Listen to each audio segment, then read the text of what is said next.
తర్వాత 7వ అధ్యాయం నుంచి 12వ అధ్యాయం వరకు అన్నమాట.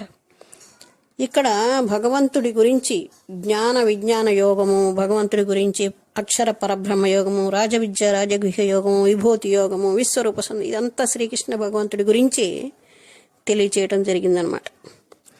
శ్రీకృష్ణ భగవానుడు దివ్యుడు అని చెప్పుకున్నాం కదా. శ్రీకృష్ణ భగవానుడు దివ్యుడు అనమాట. జీవులందరిలో ఉన్నటువంటి ఆత్మ పరమాత్మ రూపంలో మనకి దర్శనమిస్తూ ఉంటాడు అనమాట. ప్రతి జీవిలో ఆత్మ ఉంది. ఆత్మ ఎక్కడి నుంచి వచ్చింది? భగవంతుడే ఆత్మ రూపంలో మనకి ఆత్మను ప్రసాదించాడు. జీవుడికి శరీరం ప్రసాదించింది కూడా భగవంతుడే, బీజ ప్రదాత. మన పుట్టుకి కారణం ఎవరు? శ్రీకృష్ణ భగవానుడు బీజ ప్రదాత. ఆయన మనం పుట్టడానికి కారణమైన వాడు. చూడండి, శ్రీకృష్ణ పరమాత్ముడు ఈశ్వరం పరమం కృష్ణ సచ్చిదానంద విగ్రహ, సర్వకారణ కారణము. సర్వకారణ కారణము, మనం పుట్టడానికి కారణమైన వాడు ఈశ్వరుడు. అంటే ఈశ్వరులు చాలామంది ఉన్నారు, కానీ సర్వేశ్వరుడు ఒక్కడే. ఆయన కూడా సచ్చిదానంద విగ్రహం. కొంతమంది నిరాకారవాదులు అంటారు శ్రీకృష్ణ భగవానుడికి, అంటే భగవంతుడికి రూపం లేదు అని. కానీ శ్రీకృష్ణ భగవానుడు రూపంతో ఉంటాడు, రూపం లేకుండా మనలాగే ఉంటాడు. శ్రీకృష్ణ భగవానుడు కూడా మనలాగే. ద్వాపరయుగంలో శ్రీకృష్ణుడు ఇక్కడ ఉద్భవించినప్పుడు ఆయన మనతో పాటే, అంటే మానవులందరితో పాటే తిరుగుతూ ఉంటే ఆయనలో ఉన్న గొప్పతనాన్ని కానీ ఆయన దివ్యత్వాన్ని కానీ తెలియని వాళ్ళు, మూర్ఖులు, వీళ్ళందరూ కూడా ఈయన కూడా మనలాగే మామూలు మనిషే అని అనుకుంటారని శ్రీకృష్ణ భగవానుడు కూడా తెలియజేస్తున్నాడు అనమాట. కాబట్టి మనందరిలో ఉన్నటువంటి జీవులందరిలో ఆత్మ రూపంలో ఉన్నాడు, పరమాత్మ రూపంలో కూడా ఉన్నాడు. శ్రీకృష్ణ భగవానుడు జీవులందరికీ ప్రేమను అందిస్తాడు, ఆ దివ్య ప్రేమను అందిస్తాడు అనమాట. ఎవరైతే తన గురించి భక్తి చేస్తూ ఉంటారో, తన గురించి ధ్యానం చేస్తూ ఉంటారో, తన గురించి జపం చేస్తూ ఉంటారు, అంటే భగవంతుడి భక్తి చేస్తూ ఉంటారు. భక్తి అంటే ఏమిటి? ప్రేమ. భక్తి అంటే ఏమిటి? ప్రేమ అన్నమాట. మనం అందరం భక్తి చేస్తూ ఉంటాం అనమాట. భక్తి అంటే భగవంతుడి పట్ల చూపించేదాన్ని భక్తి అంటాము. అదే ప్రేమ అన్నమాట. మనం చూపించే ప్రేమనే భక్తి అంటాం. అదే మనం చూడండి, మనకి ఎన్నో రిలేషన్స్ ఉంటాయి. భర్త భార్యను ప్రేమిస్తాడు, భార్య భర్తను ప్రేమిస్తుంది, పిల్లలు తల్లిదండ్రిని ప్రేమిస్తారు, అన్నదమ్ముల ప్రేమ, ఈ విధంగా ప్రేమలు అనేక రకాలు ఉంటాయి. అలాగే భగవంతుడి మీద మనం చూపించే ప్రేమని భక్తి అని అంటాం అనమాట. అలా భక్తియుక్త సేవ, భగవంతుడికి ఆ సేవ చేస్తూ ఉంటే భగవంతుడు ఆ భక్తుల్ని ప్రేమగా ఆదరిస్తాడు. అంటే భక్తి చేయని వాళ్ళని ఆదరించడా అని కాదు, ఎంతో భక్తి చేయగలిగితే, అంటే జన్మాంతరాల నుంచి వాళ్ళు భక్తి చేస్తూ ఉంటారనమాట. భగవంతుడు భక్తిలో లీనమైపోతూ ఉంటారనమాట. ఇప్పుడు ఇందుట్లోనే 10వ అధ్యాయంలో 8, 9, 10, 11 చతుశ్లోకాలు అంటారు. ఈ చతుశ్లోకాలు చాలా ఇంపార్టెంట్. భగవద్గీతకి గుండెకాయ లాంటివి అనమాట. ఈ మొత్తం ఈ భగవద్గీతకి గుండెకాయ లాంటిది. ఎందుకు అంటే దానిలో ఏం చెప్పారు అంటే, ఎవరైతే శుద్ధ భక్తి చేస్తూ ఉంటారో, ఎవరైతే ఎల్లప్పుడూ నన్నే ఉంటారో, నాకే నమస్కారం చేస్తూ ఉంటారో, నన్నే పూజ చేస్తూ ఉంటారో, నన్నే తలుచుకుంటూ ఉంటారో, వాళ్ళు ప్రతి క్షణం తన్మయత్వంతో ఉంటారు. ఎప్పుడు నా గురించి ఆలోచిస్తూ ఉంటారు, ఎప్పుడు నా కోసమే పనిచేస్తూ ఉంటారు, అంటే కర్మలు చేస్తూ ఉంటారు అన్నమాట. వాళ్ళు నాకు అత్యంత ప్రియమైన వాళ్ళు. ఇంకా ఈ విషయం గురించి చాలా విపులంగా తర్వాత తెలుసుకున్నాము. చతుశ్లోకి అంటే ఈ భగవద్గీతలో చాలా ఇంపార్టెంట్ శ్లోకాలు అనమాట, ఈ 4 శ్లోకాలు. ఆ తర్వాత శ్రీకృష్ణ భగవానుడు భక్తి యోగం గురించి తెలియజేస్తున్నాడు. భక్తి యోగము అంటే భగవంతుడికి భక్తితో సేవ చేయాలి. భక్తితో సేవ చేయాలి. ఎవరైతే భక్తితో సేవ చేస్తారో భగవంతుడికి, వాళ్ళు ఈ భౌతిక ప్రపంచం నుంచి బయటపడతారు. భౌతిక ప్రపంచం యొక్క కోరికలు వాళ్ళకి ఉండవు. భౌతిక ప్రపంచంలో ఇంద్రియ భోగం అనుభవించాలనే కోరికలు చాలామందికి ఉంటాయన్నమాట. ఈ ప్రపంచం అంతా ఇంద్రియ తృప్తి మీద ఆధారపడి ఉంది. ప్రతి వ్యక్తి కూడా ఇంద్రియ తృప్తి కోసమే జీవిస్తూ ఉంటాడు. భగవంతుడి గురించి ఆలోచించమంటే భగవంతుడి గురించి ఆలోచించడానికి వాళ్ళ దగ్గర సమయం ఉండదు. ఎందుకంటే ఆనందాలన్నీ మనం అనుభవించాలి కదా. ఈ ప్రపంచంలో ఉన్న ఆనందాలన్నీ మనం అనుభవించాలి. కానీ ఇక్కడ చూడండి, భగవంతుడు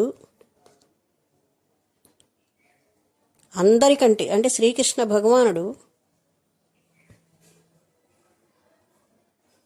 supreme authority of God head అంటారు. అంటే శ్రీకృష్ణ భగవానుడు దేవాది దేవుడు. ఆయన కంటే అధికమైన వాళ్ళు కానీ ఆయన కన్నా సమానమైన వాళ్ళు కానీ లేరనమాట. శ్రీకృష్ణ భగవానుడు అంత దివ్యత్వం కలిగిన వాడు. శ్రీకృష్ణ భగవానుడు యొక్క శరీరం కూడా మన శరీరం లాంటి శరీరం కాదండి. ఆయన శరీరం దివ్యమైంది. మన శరీరం రక్తమాంసాలతో కలిసిపోయి ఉంటుంది. ఆయనకు అలాంటి శరీరం ఉండదు. ఆయన శరీరం దివ్యత్వంగా ఉంటుంది. చిన్నప్పుడు కానీ పుట్టినప్పుడు కానీ పెరిగినా కూడా, చిన్నప్పుడు పెద్దప్పుడు ఎప్పుడు కూడా ఆయనలో దివ్యత్వం అలాగే ఉంటుంది.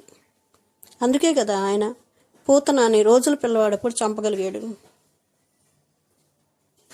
పూతన వచ్చింది కృష్ణ భగవానుడిని చంపడానికి, కానీ ఆయన తెలుసుకుని ఆ రాక్షసిని సంహరించాడనమాట. కాబట్టి శ్రీకృష్ణ భగవానుడు ఎప్పుడూ దివ్యత్వంగానే ఉంటాడు. దివ్యమైన శరీరం దివ్యత్వం కలిగిన వాడు.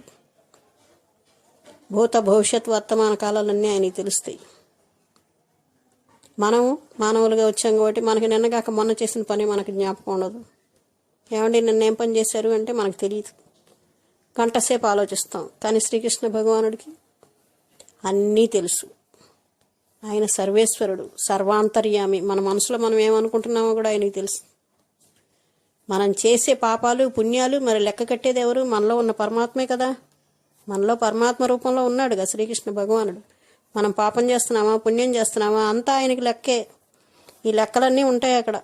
మనం తప్పు చేస్తున్నామా మంచి చేస్తున్నామా, భగవంతుడికి పూజ చేస్తున్నామా, మనం లేకపోతే కోరికల్ని తీర్చుకుంటున్నామా, ఏం చేస్తున్నాము, ప్రతి క్షణం మనం ఏం చేస్తున్నామో అన్నీ అక్కడ లెక్కలన్నీ రెడీగా ఉంటాయి. జాగ్రత్తగా ఉండాలి. మానవులు జాగ్రత్తగా ఉండాలి. పాపపు పనులు చెయ్యకుండా ఉండాలి. పాపం చెయ్యొద్దు అంటే మానవులంతా పాపం చేయడానికి రెడీగా ఉంటారు. జీవహింస చేయకూడదు అంటే జీవహింసే చేస్తారు. మాంసాహారం తినొద్దు అంటే మాంసాహారం తినడానికి రెడీగా ఉంటారు. మద్యపానం వద్దు అంటే మద్యపానం చేస్తారు. జూదమాడొద్దంటే జూదమాడతారు. తర్వాత వివాహేతర సంబంధాలు పెట్టుకోవద్దంటే పెట్టుకుంటారు. ఇవన్నీ పాపపు పనులు. ఈ పాపపు పనుల నుంచి బయటపడండి. భౌతిక ప్రపంచంలో ఈ దేహంతో చేసే పనులు ఇవే. ఈ కార్యక్రమాలన్నీ పక్కన పెట్టేయండి. ఇవన్నీ పాపపు పనులు. ఈ పాపపు పనుల నుంచి బయటపడండి. భౌతిక ప్రపంచం నుంచి బయటపడండి. భౌతిక ప్రపంచం నుంచి బయటపడడం అంటే భౌతికమైన కోరికలు లేకుండా ఎవరైతే ఉంటారో వాళ్ళకి ముక్తి అనేది కలుగుతుంది. ముక్తి మోక్షం అంటే ఏంటి? భౌతిక ప్రపంచంలో ఉన్న కోరికల నుంచి ఎవరైతే బయటపడతారో వారికి ముక్తి అనేది కలుగుతుంది. వాళ్ళకేమి కోరికలు ఉండవు. ఇప్పుడు భక్తులు ఉన్నారు, కృష్ణ భక్తులు ఉన్నారు, వాళ్ళకేం కోరికలు ఉండవు. వాళ్ళకి ఏమన్నా కోరికలు ఉన్నా కూడా అవన్నీ భగవంతుడి పరంగా వాళ్ళు తీర్చుకుంటారు. వాళ్ళ కోరికలంటూ ఏముండవు ప్రత్యేకంగా. భగవంతుడి కోరికలు తీర్చడమే వాళ్ళ పని. వాళ్ళు చేసే కర్మలు భగవంతుడికి సంబంధించిన కర్మలు. మీరు అందరూ కూడా అలాగే భక్తి చేసుకోండి, భగవంతుని సేవించండి, కోరికలు విడిచిపెట్టండి. ఇంద్రియ తృప్తి అనేది ఎంత తీర్చుకున్నా కూడా ఆ ఇంద్రియ తృప్తి అనేది కలగదు. పెరుగుతూనే ఉంటుంది. అందుకని ఇంద్రియ తృప్తిని పక్కన పెట్టేయండి, మర్చిపోండి. ఎలా మర్చిపోతారు? స్వయంగా అయితే మీరు మర్చిపోలేరు. ఎంతకాలం జీవించినా అంతకాలము చేస్తూనే ఉంటారు. ఈ కోరికలు తీర్చుకోవాలని ఆలోచిస్తూనే ఉంటారు. కానీ భగవంతుడి యొక్క సేవ చేయడం మొదలు పెడితే, భగవంతుడి యొక్క ఇంద్రియాలని తృప్తి పరిస్తే మీ ఇంద్రియాలు కూడా తృప్తిగా ఉంటాయన్నమాట. అందుకే శ్రీకృష్ణ భగవానుని హృషికేశుడు అంటే ఇంద్రియాలకి అధిపతి ఆయన. కాబట్టి హృషికేశుణ్ణి సేవించండి. మీ కోరికలన్నీ విడిచిపెట్టండి. ఆయన కోరికలు తీర్చండి. ఆయన కోరికలే ఉంటాయి. మనం ఆయన కోరికలు ఏం తీరుస్తాం? మనం ఆయనకి శుద్ధ భక్తి చెయ్యాలి. శుద్ధ భక్తి చేయాలి మనం, అంతకంటే ఇంకేమీ చేయలేము. శుద్ధ భక్తి చేసి ఆయనతో మనకున్న సంబంధాన్ని మనం ఏం చేస్తున్నామంటే పునరుద్ధరించుకోవాలి. మనం భగవంతుడి దగ్గర నుంచి వచ్చాం కాబట్టి భగవంతుడి దగ్గరికి వెళ్ళిపోవాలి. చాలా సులువైన మార్గం కదా. అయినా భగవద్గీత చదవాలంటే భయపడుతున్నారు చాలామంది. అమ్మో, భగవద్గీత తీసుకొని భగవద్గీత ఇవ్వడానికి వెళ్తే, ప్రచారానికి వెళ్ళినప్పుడు అమ్మో మాకు వద్దండి, ముట్టుకోవడానికి కూడా పుస్తకం బాధపడుతూ ఉంటారనమాట. అంటే చాలామంది భగవద్గీత ముట్టుకోవడానికి కూడా భయపడతారు. అమ్మో మాకొద్దండి, అన్నదమ్ముల గొడవలు వస్తాయండి, మాకొద్దండి. కానీ కొంతమంది ఉంటారు భగవద్గీత చదవాలనే ఉంటుంది కానీ చదవలేకపోతున్నారు. కారణం ఏంటి? భగవద్గీత చదవాలనే ఉంటుంది కానీ చదవలేకపోతున్నారు అనమాట. అందుకు కారణం ఏంటి? అర్థం కాదు. అయ్యో శ్లోకం చదవలేకపోతున్నామండి. ఇది ఈ విధంగా చెప్తారనమాట. జీవులందరూ అదే ఇంద్రియ తృప్తి అనుభవిస్తూ మేమే ప్రపంచంలో ఉన్న ఆనందాలన్నీ అనుభవిస్తున్నాం అనుకుంటారు. కానీ అది తప్పు. శ్రీకృష్ణ భగవానుడే భోక్త, పరమ భోక్త అనమాట. సర్వాన్ని సృష్టించేది ఆయనే, ఆనందాలు అనుభవించేది కూడా ఆయనే. మనం కాదు. మనం భోక్తలమా? కాదు. మనం భోక్తులం కాదు. మనమంతా దాసులం. ఏంటి? దాసీలం. మనమంతా దాసీలం. దాసుడు అంటే పురుషుడు, దాసీలు అంటే స్త్రీలు అనమాట. దీన్నే చైతన్య చరితామృతంలో శ్రీకృష్ణ చైతన్య మహాప్రభు చెప్తారనమాట. ఏకలే ఈశ్వర కృష్ణ ఆరసభ భృత్యా. అంటే ఈశ్వరుడు, పరమేశ్వరుడు ఎవరు? శ్రీకృష్ణ భగవానుడే, ఒకే ఒక్కడు. ఏకలే ఈశ్వర కృష్ణ, కృష్ణుడు ఒక్కడే భగవంతుడు. మిగతా వాళ్ళందరూ భృత్యులు అంటే దాసులు. మనమంతా దాసులు అనమాట. శ్రీకృష్ణ భగవానుడు ఒక్కడే పరమాత్ముడు, పరంధాముడు, పరమేశ్వరుడు, సర్వేశ్వరుడు, కేశవుడు, మాధవుడు. ఈయన ఎన్నో అవతారాలు ఎత్తాడు. శ్రీకృష్ణ భగవానుడు ఎన్నో అవతారాలు ఎత్తాడు. ఎన్ని అవతారాలు ఎత్తాడు? ఎప్పుడైనా సరే, ఎక్కడైనా సరే భక్తులకి రక్షణ లేకుండా ఉంటుంది. దుష్టులు వచ్చి భక్తుల్ని బాధ పెడుతూ ఉంటారు. అలాంటప్పుడు భక్తుల్ని రక్షించడానికి, దుష్టుల్ని శిక్షించడానికి ఎన్నో అవతారాలు ఎత్తాడు. ప్రతి యుగంలోనూ వస్తూనే ఉంటాడు శ్రీకృష్ణ భగవానుడు. మత్స్యావతారం ఎత్తాడు, కూర్మ అవతారం ఎత్తాడు, వరాహావతారం ఎత్తాడు, నరసింహావతారం ఎత్తాడు. ఎన్నో అవతారాలు ఎత్తాడు అనమాట. ఎన్నెన్నో అవతారాలు ఎత్తాడు భక్తుల్ని రక్షించడానికి, దుష్టుల్ని శిక్షించడానికి అనమాట. చూడండి భాగవతంలో ఏం చెప్తారు? ధర్మంతు సాక్షాత్ భగవత్ ప్రణీతం. ధర్మము అనేది ప్రతి వ్యక్తికి ఉంటుంది. ప్రతి వ్యక్తికి ధర్మం ఉంటుంది. ఆ ధర్మం అనేది ఎక్కడి నుంచి వస్తుంది? సాక్షాత్తుగా భగవంతుడు తెలియచేసిందే ధర్మము. మనకి చాలా రకాలైన ధర్మాలు ఉన్నాయి. మానవులు ఎన్నో రకాలైన ధర్మాలు పాటిస్తూ ఉంటారు. ఏమంటే శుక్రవారం డబ్బులు ఖర్చు పెట్టకూడదు, మంగళవారం డబ్బులు ఖర్చు పెట్టకూడదు, ఆ పని చేయకూడదు, ఈ పని చేయకూడదు, అమావాస్య రోజు పని చేయకూడదండి, అమావాస్య మంచి రోజు కాదండి. ఇలా రకరకాలైన ధర్మాలు మనం పెట్టుకుంటాం. మన పిల్లలకు కూడా తెలియజేస్తూ ఉంటాం, మీరు అలా చేయకండి, ఇలా చేయకండి అని. కానీ ధర్మము అనేది శ్రీకృష్ణ భగవానుడు ఏదైతే చెప్పాడో అదే ధర్మం. మనం చేయాల్సింది, మానవులుగా మనం జన్మెత్తిన తర్వాత మానవులంతా చేయాల్సింది ఏంటంటే భగవంతుణ్ణి గురించి ఆలోచించటం, భగవంతుడి గురించి భక్తి చేయటం, భగవంతుడిని ప్రేమించటం. ఇదే మనం చేయాల్సిన పని. మనకు ఇంకో పని అంటూ ఏమీ లేదనమాట. మనం పుట్టడానికే శ్రీకృష్ణ భగవానుడు కారణం అని అనుకుంటున్నాం కదా. మరి మనం ఎక్కడి నుంచి వచ్చాం? మనం ఈ ప్రపంచంలోకి వచ్చిన తర్వాత మనమే భోక్తలం అని అనుకుంటున్నాం. మనం భోక్తలమా? కాదు కదా. శ్రీకృష్ణ భగవానుడు విశ్వరూప దర్శనం కూడా ఇచ్చాడు అర్జునుడికి. తన రూపాన్ని, ఎన్నో ముఖాలు, ఎన్నో హస్తాలు, ఎన్నో ఉదరాలు, ఎన్నో కళ్ళు, ఎన్నో దంతాలు, ఆది అంతం లేని ఆ రూపాన్ని ప్రదర్శించాడు. జ్ఞాననేత్రం ఇచ్చి అర్జునుడికి ఆ రూపాన్ని చూపించాడనమాట. ఆ రూపంలో అందరూ ఉన్నారు, అందరినీ చూస్తున్నాడు. శ్రీకృష్ణ భగవానుడు ఎవరెవరిని సృష్టించాడు, ఎవరెవరు ఎక్కడున్నారు, ఇవన్నీ కూడా దానిలో చూశాడు. ఇప్పుడు యుద్ధం జరుగుతుంది కదా, ఆ యుద్ధం జరగబోయే యుద్ధం, ఇంకా యుద్ధం జరగలేదు. ఆ యుద్ధం జరగబోయే ముందు భగవద్గీత చెప్తున్నాడు శ్రీకృష్ణ భగవానుడు. ముందుగానే దుర్యోధనుడి యొక్క రాజులు, మిగతా రాజులు, ఈ సైన్యం మొత్తం అంతా చనిపోతూ ఉన్నారనమాట. అగ్ని జ్వాలలు వెలువడుతున్నాయి విశ్వరూపం నుంచి. ఆ అగ్ని జ్వాలల్లో, ఆ మంటల్లో తగలబడిపోతున్నారు వీళ్ళందరూ. ఇవన్నీ చూస్తాడు అర్జునుడు. ఆ విధంగా విశ్వరూపం కూడా చూపిస్తాడనమాట. శ్రీకృష్ణ భగవానుడు స్వయంగా భగవంతుడు అని భాగవతంలో కూడా తెలియజేశారు. తర్వాత 13 అధ్యాయం నుంచి 18 అధ్యాయం వరకు క్షేత్రజ్ఞ విభాగ యోగము అంటే క్షేత్రము అంటే దేహము, క్షేత్రజ్ఞుడు అంటే ఆత్మ. అలాగే ప్రకృతి పురుషుడు గురించి కూడా తెలియజేశారు. ప్రకృతి అంటే స్త్రీ, పురుషుడు అంటే పురుషోత్తముడైన శ్రీకృష్ణ భగవానుడు. శ్రీకృష్ణ భగవానుడు ఒక్కడే పురుషోత్తముడు, పురుషుడు. మిగతా వాళ్ళంతా పురుషులు కాదు, మనం అంతా ఆత్మలము.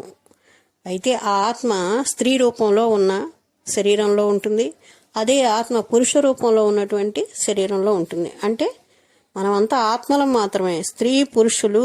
ఇప్పుడు భార్యాభర్తలు ఉన్నారు చూడండి, భార్యాభర్తలు, నేను పురుషుణ్ణి, నువ్వు స్త్రీవి అని పురుషుడు అహంకారం పోతాడు గృహంలో. కానీ భగవంతుడి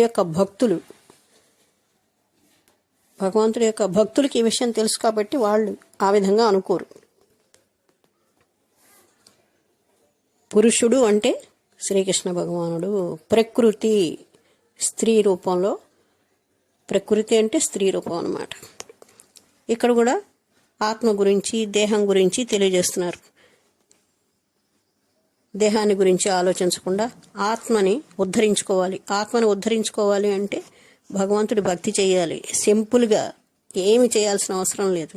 కలియుగంలో శ్రీకృష్ణ భగవానుడు మనకి చైతన్య మహాప్రభు రూపంలో వచ్చినప్పుడు సులువుగా భగవంతుడి దగ్గరికి వెళ్ళిపోయే మార్గం తెలియజేశాడు. అదేంటి? హరినామ సంకీర్తన, హరినామ జపము. హరే కృష్ణ కృష్ణ కృష్ణ హరే హరే, హరే రామ్ రామ్ రామ్ హరే హరే. ఈ హరే కృష్ణ మహామంత్రాన్ని జపం చేయండి, భగవంతుడి దగ్గరికి వెళ్ళిపోండి. ఇంకేం చేయాల్సిన అవసరం లేదు. గుణత్రయ విభాగం అంటే మనలో అనేక రకాలైన గుణాలు ఉన్నాయి, త్రిగుణాలు అంటే సత్వగుణం, రజోగుణం, తమోగుణం. ప్రతి వ్యక్తిలో 3 గుణాలు ఉంటాయి. ఒక్కొక్కసారి ఒక్కొక్క గుణం పైకి వస్తుంది, ఒక్కొక్క గుణం పైకి రాదు. మనకెవరితోనన్నా గొడవ వచ్చిందనుకోండి, మనం శాంతంగానే ఉంటాం, మామూలుగా శాంతంగానే ఉంటాం. సత్వగుణం అంటే శాంతి, రజోగుణం అంటే క్రోధం, తమోగుణం అంటే బద్ధకం, నిద్ర. ఎవరితోన్నా గొడవలు వస్తే ఏం చేస్తాం? మనకి కూడా కోపం వచ్చేస్తుంది, కోపంగా గంతులేస్తాం, అవతలతో పోట్లాడుతూ ఉంటాం. అంటే ప్రతిసారి మనం ఎంతో శాంతంగా ఉన్నామని మనం అనుకుంటాం, కానీ పరిస్థితుల ప్రభావం వల్ల మళ్ళీ మనకి కోపాలు, తాపాలు వస్తూనే ఉంటాయి. అవి రాకుండా చూసుకోవాలి. త్రిగుణాలలో శాంత గుణాన్ని పెంచుకోవాలి. ఇక్కడ దైవ గుణాలు, రాక్షస గుణాల గురించి కూడా తెలియజేశారు శ్రీకృష్ణ భగవానుడు. దైవ గుణాలు అంటే శాస్త్రం ఏ విధంగా తెలియజేసిందో, శాస్త్రంలో ఏ గుణాలు పెంపొందించుకోవాలని తెలియజేశారు. అంటే శాస్త్ర నిర్దేశం ప్రకారం దేవతలు అంటే దైవగుణం ఉన్నవాళ్ళు ఆ లక్షణాలను పెంచుకుంటారనమాట. అంటే భగవంతుడి భక్తి చేసుకోవటం, శాంత గుణంలో ఉండటం, ఈ పనులన్నీ చేసేది దైవ గుణాలకు సంబంధించిన వాళ్ళు అనమాట. అంటే దేవతలు కూడా ఇలాగే ఉంటారు. అంటే దేవతలు శ్రీకృష్ణ భగవానుడికి భక్తి చేసుకుంటూ ఉంటారు. అలాగే దేవతలు, రాక్షసులు ఉన్నారు కదా, రాక్షసులు ఎప్పుడు భగవంతుడిని కొలవడానికి ఇష్టపడరు, భగవంతుడిని గురించి వినటానికి కూడా ఇష్టపడరు అనమాట. భగవంతుడిని ప్రేమించడం మాట అట్లా పెట్టండి, భగవంతుడిని ప్రేమించడం కూడా ఒప్పుకోరు. అందుకే రాక్షస గుణాలు ఉన్న వాళ్ళు ఎప్పుడు పాతాళానికి నెట్టబడతారు, వాళ్ళు నరకలోకానికి వెళ్తారు. రాక్షస గుణాలు అంటే రాక్షస లక్షణాలు ఇలా ఉంటాయి. దేవతల లక్షణాలు అంటే దేవుడికి సంబంధించిన లక్షణాలు ఈ విధంగా ఉంటాయి. అప్పుడు ఇవన్నీ మనం చదివినప్పుడు మనం చదువుతున్న వాళ్ళం ఏం చేయాలంటే మనకి ఏ గుణాలు ఉన్నాయి, మనం ఏ గుణంలో ఉంటే బాగుంటుంది అని. ఇందుట్లో మళ్ళీ ఏమేం చెప్పారంటే ఆహారం గురించి కూడా చెప్పారు. ఆహారం కూడా సత్వగుణాహారం, రజోగుణాహారం, తమోగుణాహారం అని 3 రకాలైన ఆహారాలు ఉన్నాయి. సత్వగుణాహారాన్ని సేవించాలి, తమోగుణాహారాన్ని, రజోగుణాహారాన్ని తీసుకోకూడదన్నమాట. అలాగే మనము లాస్ట్లో ఇక్కడ మోక్ష సన్యాస యోగము అని కూడా చెప్పుకున్నాం. 18వ అధ్యాయం. మనం 17 అధ్యాయాలు చెప్పుకున్నాం. 17 అధ్యాయాల్లో కర్మయోగము, కర్మ సన్యాస యోగము, ధ్యాన యోగము, జ్ఞాన యోగము, ఇలా రకరకాల యోగాలన్నీ చెప్పారు శ్రీకృష్ణ భగవానులు. మీ ఇష్టం, మీరు ఏ యోగాన్నన్నా అభ్యసించండి. కర్మయోగం అభ్యసించండి. కర్మయోగం ఏం చేయాలంటే కర్మ సన్యాస యోగము అంటే నిష్కామ కర్మయోగము. కర్మ చేస్తూ ఉండండి, చేసిన కర్మను భగవంతుడికి అర్పించండి. లేదు, ఇక్కడ లాస్ట్లో ఏం చెప్తున్నాడంటే మీ ఇష్టం వచ్చిన మోక్ష సన్యాస యోగం అంటే 18వ అధ్యాయం పైన చెప్పినటువంటి 17 అధ్యాయాలకి సారాంశం అనమాట. అంటే ఆ విషయాలన్నీ మళ్ళీ ఇక్కడ తెలియజేస్తారనమాట. మనము ఈ బయట ప్రపంచం అంటే భౌతిక ప్రపంచం నుంచి బయటపడితే ముక్తి కలుగుతుంది అన్నాం కదా. ఆ ముక్తి కలిగిన తర్వాత మనం భగవంతుడి గురించి ఆలోచిస్తాం, భగవంతుడి భక్తి చేస్తాం, భగవంతుడి దగ్గరికి వెళ్ళడానికి ప్రయత్నం చేస్తారు భక్తులు అనమాట. ఇప్పుడు ఇక్కడ మోక్ష సన్యాస యోగము అన్నారు. అంటే ముక్తి కావాలి మనకి, కొంతమందికి ముక్తి కావాలి. భక్తులైన వాళ్ళకి ముక్తి కూడా అక్కర్లేదు. భక్తులైన వాళ్ళకి ముక్తి కూడా అక్కర్లేదు. ఎందుకని అక్కర్లేదు అంటే భగవంతుడి దగ్గరికి వెళ్ళాలి. ముక్తి మాకెందుకు, మేమేం చేసుకుంటాం, మాకు ముక్తి అవసరం లేదు, భగవంతుడి దగ్గరికి వెళ్ళాలి అంతే. మోక్ష సన్యాస యోగము, ముక్తి కూడా అవసరం లేదు. భగవంతుడు కదా అదే భగవంతుడు ఏం చెప్తున్నాడంటే ముక్తి కూడా అవసరం లేదు, మోక్ష సన్యాస యోగము. ఇక్కడ మనం భగవంతుడి దగ్గరికి వెళ్ళాలి అంటే ఒక చిన్న విషయం చెప్తాను. పాపము పుణ్యము 2 ఉన్నాయి కదా. పాప కర్మలు చేస్తే పాపం అంటుకుంటుంది, పుణ్యకర్మలు చేస్తే పుణ్యం వస్తుంది. కాబట్టి ఇక్కడ మనం భగవంతుడి దగ్గరికి వెళ్ళాలి అంటే పాపము కానీ పుణ్యం కానీ బ్యాలెన్స్ షీట్ ఉంటుంది. బ్యాలెన్స్ షీట్లో 0 ఉండాలి. అంటే పాపము ఉండకూడదు, పుణ్యము ఉండకూడదు, 0 ఉండాలన్నమాట. నేను పుణ్యం బాగా చేశాను కాబట్టి నేను భగవంతుడి దగ్గరికి వెళ్ళిపోతాను, నేనేం పాపం చేయలేదు అనుకోవడానికి వీల్లేదు. పాపము ఉండకూడదు, పుణ్యము ఉండకూడదు, 2 0 ఉండాలి. అలా 0 ఉన్నప్పుడే భగవంతుడి దగ్గరికి వెళ్ళడానికి మనకి అవకాశం ఉంటుందన్నమాట. ఇది మోక్ష సన్యాస యోగం. మోక్షం కూడా అవసరం లేదు, భక్తులైన వాళ్ళకి మోక్షం అవసరం లేదు. ఎందుకంటే భగవంతుడికి సంబంధించిన కర్మలు చేస్తారు, వాళ్ళకి ఆ కర్మలకి ఫలితం అంటుకోదు. ఎల్లవేళలా వాళ్ళు భగవంతుడి యొక్క ధ్యానంలో ఉంటారు, భగవంతుడి జపం చేస్తారు, భగవంతుడి కీర్తన చేస్తారు. ఈ విధంగా వాళ్ళు నిరంతరం భగవంతుడి యొక్క భక్తిలోనే లీనమైపోయి ఉంటారు, తన్మయులై ఉంటారు అన్నమాట. కాబట్టి వాళ్ళకి ముక్తితో ఏం పని, మోక్షంతో ఏం పని, భగవంతుడి దగ్గరికి తిన్నంగా వెళ్ళిపోవాలి అంతే. ఈ మోక్ష సన్యాస యోగంలోనే శ్రీకృష్ణ భగవానుడు చెప్తున్నాడు అనమాట. సర్వధర్మాన్ పరిత్యజ్య మామేకం శరణం వ్రజ అహం త్వాం సర్వపాపేభ్యో మోక్షయిష్యామి మా శుచ. అంటే మీకు ధర్మం అంటూ ఏమీ లేదు. ఇందాక కూడా చెప్పుకున్నాం, ధర్మం అనేది ఏదైతే భగవంతుడు చెప్పాడో అదే ధర్మం. మన సొంతంగా పెట్టుకున్న ధర్మాలు ఏం ధర్మాలు కావు. మన ధర్మం ఏంటి, భగవంతుడి దగ్గర నుంచి మనం వచ్చాం, మళ్ళీ భగవంతుడి దగ్గరికి మనం వెళ్ళిపోవాలి అంతే. ఇంకా వేరే ధర్మాలు ఏమీ లేవు. ఇప్పుడు అదే సర్వధర్మాన్ని పరిత్యజ్య మాం ఏకం శరణం వ్రజ అంటే ఏ ధర్మం నీకు లేదు, అన్నీ వదిలిపెట్టు, నా దగ్గరకు వచ్చేయి, నా శరణు వేడుకో, నా ఆశ్రయం పొందు. నువ్వు చేసిన పాపాలు, సర్వ పాపాలు అంటే నువ్వు ఏం పాపాలు చేసావు అన్ని పాపాలు పోగొట్టేస్తాను, నీకు మోక్షం ఇస్తాను, రా నా దగ్గరికి, నువ్వు భయపడవద్దు అని భగవంతుడు స్వయంగా చెప్తున్నాడు. ఈ మొత్తం భగవద్గీత యొక్క 18 అధ్యాయాల్లో ఉన్నటువంటి సారాంశము, ఇంపార్టెంట్ అయిన శ్లోకం ఇదనమాట. ఏ ధర్మం నీకు లేదయ్యా, నువ్వు నా దగ్గరికి వచ్చేయి, అంతే, ఇంకేమీ లేదు అని చెప్పి శ్రీకృష్ణ భగవానుడు తెలియజేస్తున్నాడు అనమాట. ఈ విధంగా ఎన్నో రకాలైనటువంటి విషయాల గురించి శ్రీకృష్ణ భగవానుడు భగవద్గీతలో తెలియజేశాడు. ఈ భగవద్గీతలో ఇంకో విషయం ఏంటంటే, ఇంపార్టెంట్ విషయం ఏంటంటే, శ్రీకృష్ణ భగవానుడికి రకరకాలైన పేర్లున్నాయి. ఆయన ఎన్నో ఎన్నో ఎన్నో దివ్యమైన కర్మలు చేశాడనమాట. ఆయన ఇంకో విషయం కూడా తెలియజేశాడు. శ్రీకృష్ణ భగవానుడు భగవద్గీత ఇప్పుడు అర్జునుడికి తెలియజేశాడు, కానీ ఎన్నో వేల సంవత్సరాల క్రితం సూర్యదేవుడికి కూడా తెలియజేశాడట.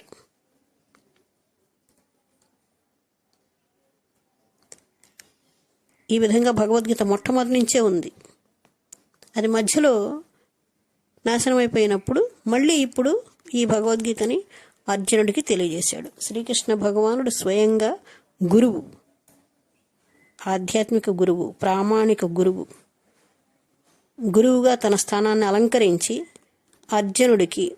అర్జునుడు కూడా శిష్యుడు, స్నేహితుడు, బంధువు, ఇవి కూడా ఉన్నాయి.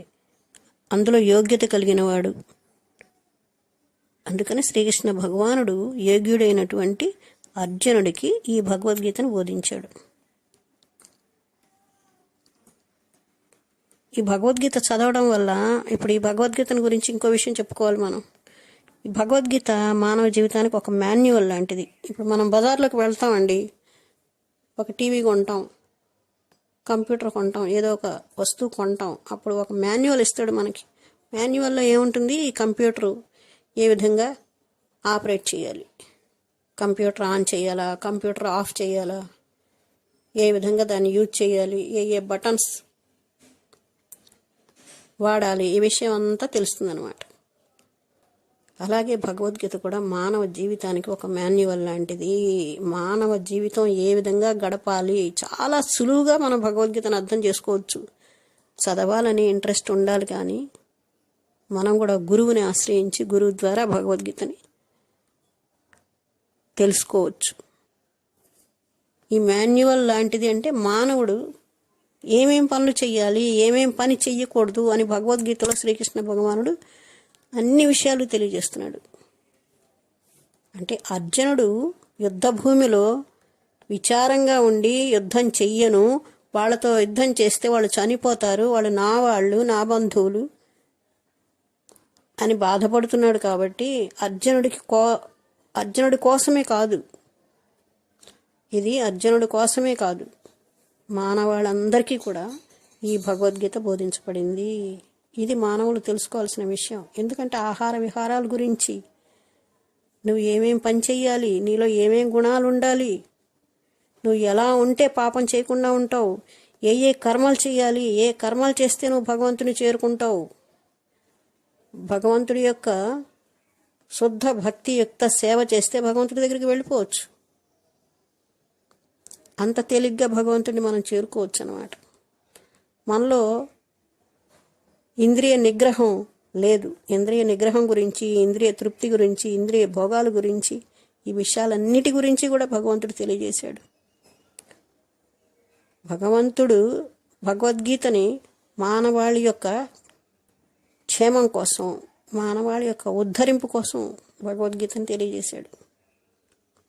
మానవులందరూ భగవద్గీత చదవాలి, భగవద్గీత చదివి అర్థం చేసుకోవాలి, అర్థం చేసుకుని తన జీవితానికి అన్వయించుకోవాలి. దుఃఖం లేకుండా ఆనందంగా ఈ ప్రపంచంలోనూ జీవించవచ్చు, భగవంతుడి దగ్గరకు కూడా వెళ్ళొచ్చు. ఇదండి భగవద్గీత యొక్క సారాంశం. భగవద్గీతని చక్కగా అర్థం చేసుకుంటే భగవద్గీత మన జీవితాన్ని ఉద్ధరిస్తుంది. కష్టాలు లేకుండా, దుఃఖాలు లేకుండా మన జీవితాన్ని ఆనందంగా జరిగేట్లుగా చేస్తుంది. భగవంతుడి దగ్గర కూడా ఈజీగా వెళ్ళిపోవచ్చు అన్నమాట. అలా భగవద్గీత చదవటం రావట్లేదండి, శ్లోకాలు చదవటం రావట్లేదండి అని అంటున్నారు. వాళ్ళకి కూడా ఈ భగవద్గీత ఎలా చదవాలి, భగవద్గీత శ్లోకాలు ఏ విధంగా చదవాలి అనే విషయాన్ని తర్వాత ఎపిసోడ్లో తెలియజేస్తాను. హరే కృష్ణ.